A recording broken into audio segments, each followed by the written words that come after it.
Hi guys, welcome to How to Solutions YouTube channel. In today's video, I'm going to show you how you can see your Twitter password once you are logged in into your Twitter account. Before getting into this video, must subscribe to our YouTube channel and click on the bell icon. So the first step you need to do is to open your Twitter account.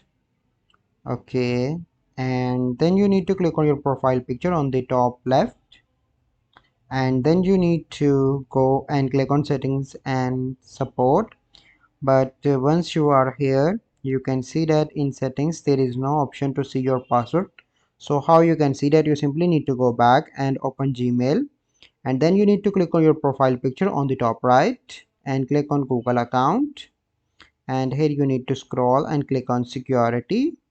Then you need to scroll down, and here you can see password manager. Click on that option, and here you can find the option of Twitter.